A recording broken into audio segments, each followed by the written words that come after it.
So, okay, you know that feeling. You finally get the promotion, the party's over, and it's midnight, and you're still checking emails. Hmm. Or like you hit some big follower goal online, there's that rush, but then this kind of nagging void, like you need more, something different. Yes, this relentless need for more, even when objective success has been achieved.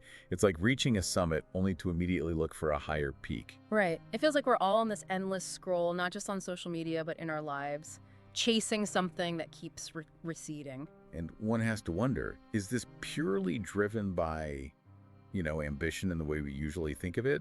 Or are there older, less conscious currents pulling us along? That's what I wanted to dive into. Is this constant upward drive just how we are now?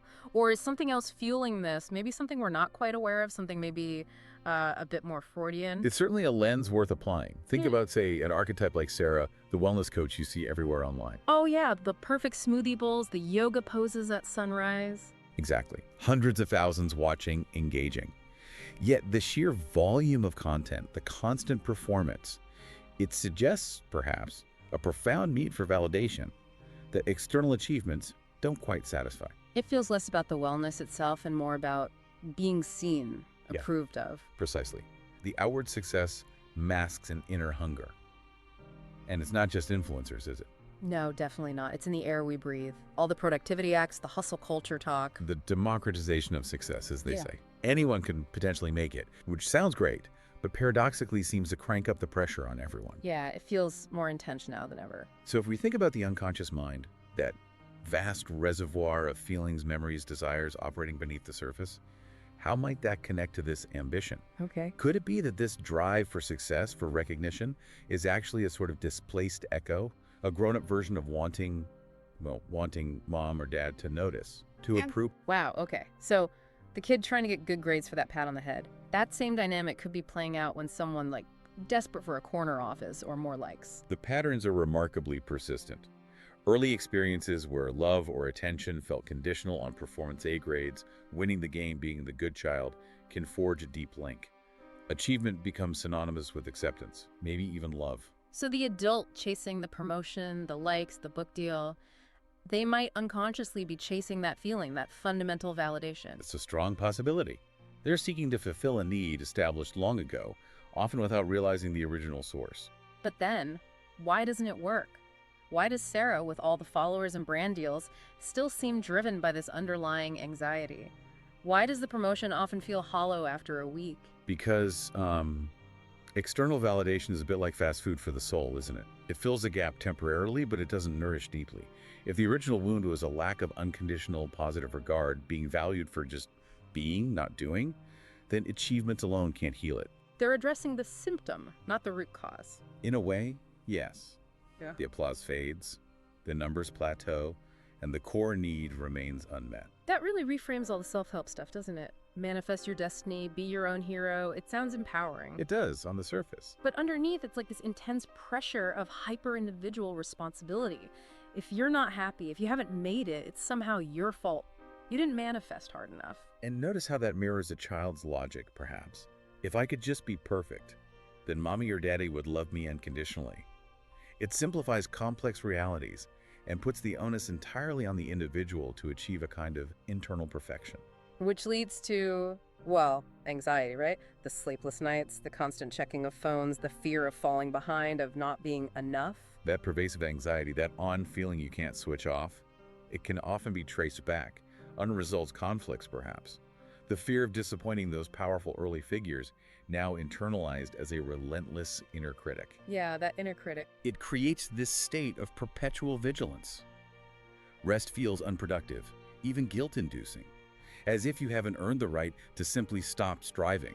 And it's kind of ironic then that the tools we use to cope, meditation apps, journaling, even therapy sometimes. Can become just another form of self-optimization, another task to be completed successfully. Exactly. Am I being mindful enough? Is my productivity system working perfectly? It risks turning self-care into another performance metric, feeding the very cycle it's meant to break. We optimize ourselves to feel better so we can then achieve more. Okay, here's a thought that's kind of unsettling. If this whole drive is at its core about winning approval from figures who maybe aren't even around anymore, or who could never give it unconditionally anyway, what happens then? Does the whole pursuit just lose its meaning? That strikes at the heart of it. If the fuel is a need for something external that's ultimately unattainable or irrelevant now, then the achievements themselves can feel fundamentally hollow. Which could explain things like imposter syndrome, feeling like a fraud even when you have succeeded. Precisely. Or burnout that feels deeper than just exhaustion. It's not just about being overworked. It can be a sign of this deeper emptiness, this realization, perhaps unconscious, that the reward isn't providing the expected fulfillment. So underneath the shiny LinkedIn profiles and the curated Instagram feeds, there's this older, messier, unconscious stuff pulling the strings. You could say that. The polished surface often functions as a defense, masking those deeper needs, fears, and fantasies.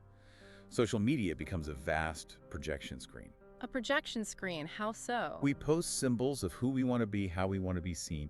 Often it's reflecting a desire to be seen in a way we perhaps felt we weren't seen in the past, particularly by significant early figures. It's a collective Rorschach test in a sense. And you mentioned libido earlier, that life force. How does that get tangled up in, say, climbing the corporate ladder? Well, Freud's concept of libido is broader than just sexuality. It's life energy, the drive for pleasure, connection, creation. What can happen is that this energy gets channeled or perhaps misdirected. Misdirected how? Instead of seeking direct emotional or relational fulfillment, it gets diverted into achievements. A promotion might offer a proxy for a feeling of power or satisfaction. A like becomes a tiny hit of validation, of being acknowledged. Like a substitute. A substitute, exactly. And when this becomes the primary way of seeking satisfaction, especially if it's compensating for unmet emotional needs, it can become compulsive.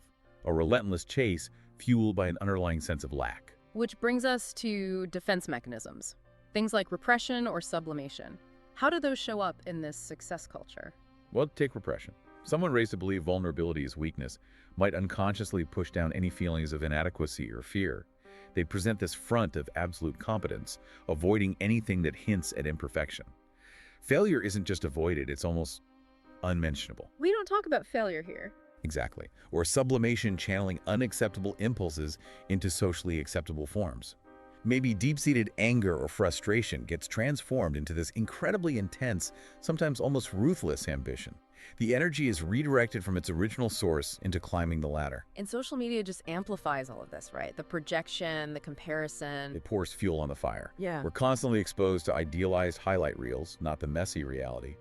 We project our own desires on others' curated images and then compare our internal chaos to their external polish. Leading to this massive gap, this feeling of inadequacy. It fosters a kind of collective delusion, a disconnection from authentic selfhood, both our own and others. It reminds me of that old Oedipal tension too, wanting to break free, be independent, prove yourself, but still secretly craving that parental nod. Yes, that fundamental ambivalence between striving for autonomy and longing for recognition from those foundational figures persists.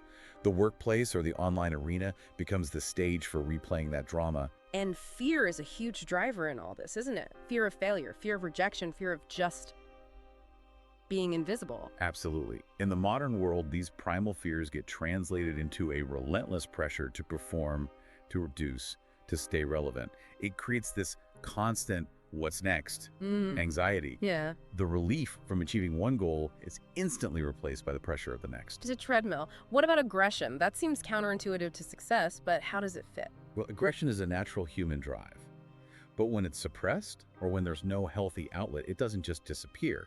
It can be turned inward. A self-criticism, perfectionism. Exactly, that harsh inner voice, that relentless drive for flawlessness. It can be a form of internalized aggression.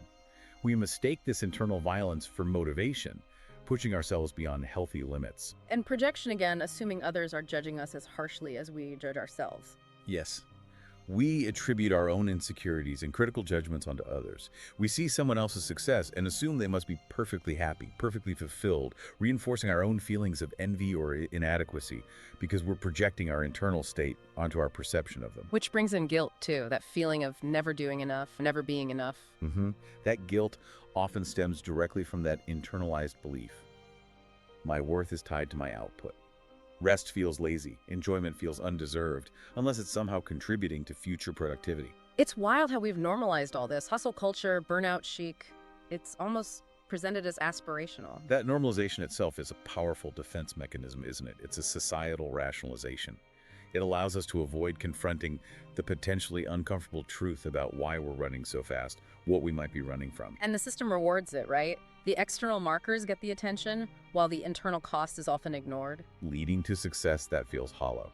Achievement disconnected from genuine meaning or internal satisfaction. Okay, let's throw in a final twist here.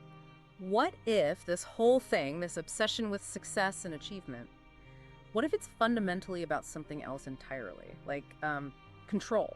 Control. In what sense? Well, the world feels increasingly chaotic, unpredictable, right? Maybe all the goal setting, the to-do list, the KPIs. Maybe it's all just an attempt to impose some kind of order, to feel like we have agency. That's a really insightful point. Creating structure, setting targets, it can definitely provide a comforting illusion of control in the face of overwhelming uncertainty, like organizing your desk when your life feels messy. But the irony is, the more we try to consciously control everything, the less control we might have over those deeper unconscious forces that are actually steering the ship. That's the paradox. The unconscious doesn't really respond well to spreadsheets and 5-year plans. It has its own agenda, its own symbolic language. Think about dreams. Okay. Dreams can often feel like these coded messages, right? Revealing anxieties about performance, fears of failure, perfectionistic pressures that we might consciously try to suppress during the day. So, our waking ambitions, our drive for success, they could also be like symptoms, expressions of a deeper unrest that no amount of external validation can fix. You called it optimization anxiety. Yes, that feeling that we constantly need to be tweaking, improving, becoming a better version of ourselves. But the crucial point is, you can't really optimize your way out of a fundamental question about your own worth or identity. It's not about finding a better app or a new hack. No. The core issue runs deeper. It might even be that the relentless pursuit of success serves as a defense mechanism itself. A defense against what? Perhaps against the discomfort of simply being, of existing without needing to constantly prove your value through achievements. The stillness can be unsettling if your identity is tied to motion. So ambition isn't bad in itself. Not at all. It can be a powerful creative force. But when it's primarily driven by a sense of lack, by trying to fill an internal void, its fruits tend to be unsatisfying. The win doesn't deliver the expected peace or happiness. Which means there's no easy answer, no 3 steps to overcoming success addiction. Probably not. The value seems to lie more in cultivating curiosity about our own drives, asking why we want what we want, and learning to sit with the contradictions, the imperfections within ourselves. Maybe the most, I don't know, rebellious thing you can do today in this world obsessed with flawless appearances is to just be okay with being flawed, unfinished. Perhaps true freedom lies not in achieving the perfect brand or resume, but in accepting oneself as a complex, messy, work-in-progress human being. So a final thought for you listening, as you navigate your own goals, your own definition of success, who are you really performing for? And what might happen just as an experiment if you gave yourself permission to simply be?